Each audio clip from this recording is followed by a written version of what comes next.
गांव में एक लड़की रहती थी और उसकी शादी उसके माँ बाप गुजर चुके थे। लड़की उसकी मामा के साथ रहती थी, लेकिन वह नौवीं फेल थी।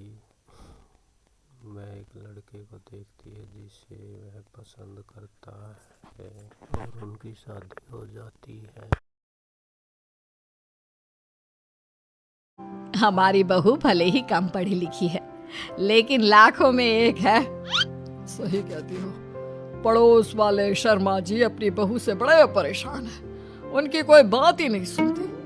अरे लेकिन हमारी काजल, वो तो हमारा खूब कहा मानती है और घर का काम भी कितने अच्छे से करती है। सही कहती है मम्मी। पहले मुझे भी लगता था आजकल के जमाने में सिर्फ 9th क्लास पास लड़की कुछ अजीब लगता है, लेकिन घर उसने कितने अच्छे से संभाल लिया है। अब बेटा, पढ़ाई तो वो अपनी परिस्थितियों की वजह से नहीं कर पाई, लेकिन बाकी काम तो अच्छा ही करती है।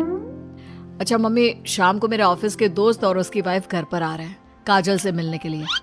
अरे ये तो बहुत अच्छी बात है बेटा, लेकर आओ तुम्हारे दोस्तों को। काजल, ये मेरा दोस्त अजय है और ये उसकी पत्नी Sonali. Hello Kajal, how are you? Are you working somewhere? माफ करना जी, मैं आपकी बात समझ नहीं पाई। I am sorry. मैं बस ये पूछना चाह रही थी कि क्या तुम कहीं पर जॉब करती हो या हाउसवाइफ हो? जॉब? आपका मतलब नौकरी ना, लेकिन वो मैं कैसे कर सकती हूँ? ये तुम्हारी वाइफ क्या कह रही है? क्या तुम अपनी वाइफ को जॉब नहीं करवाना चाहते? अरे नहीं दोस्त, वो बात नहीं है। एक्चुअली काजल सिर्फ 9th पास है ना, इसलिए। Oh my God! Are you serious? Sumit, आजकल के जमाने में और सिर्फ 9th पास?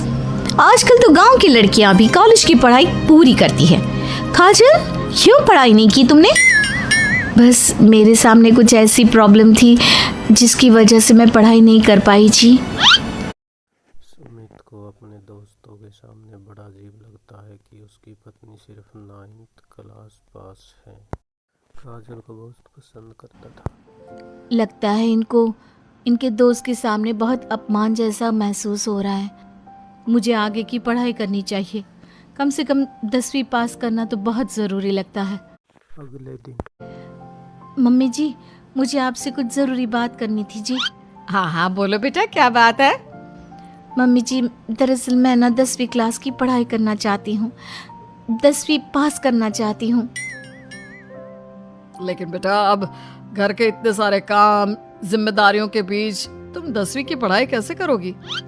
पापा जी, मेरा बहुत मन है, प्लीज मना मत करिए ना जी। अरे ठीक है बेटा, जैसे तुम्हारी इच्छा।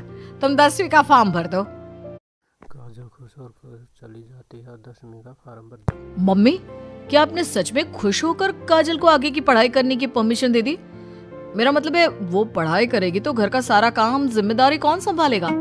अरे देखो बेटा, काजल हमारा इतना ख्याल रखती है। अब उसने हमसे परमिशन मांगी थी तो हम कैसे मना कर देते। और वैसे भी एक बार एग्जाम देने दो, उसका मन रह जाएगा। तुम्हें क्या लगता है, अब शादी के बाद 10वीं की परीक्षा पास करना आसान होता है क्या? अरे कुछ हो या ना हो, पर अगर हम मना कर देते तो उसे बुरा लग जाता ना। हाँ, वैसे आपकी बात तो ठीक है। मम्मी पापा, हमें काजल का दिल नहीं तोड़ना चाहिए। अगर कुछ होगा तो ठीक है, नहीं तो कोई बात नहीं।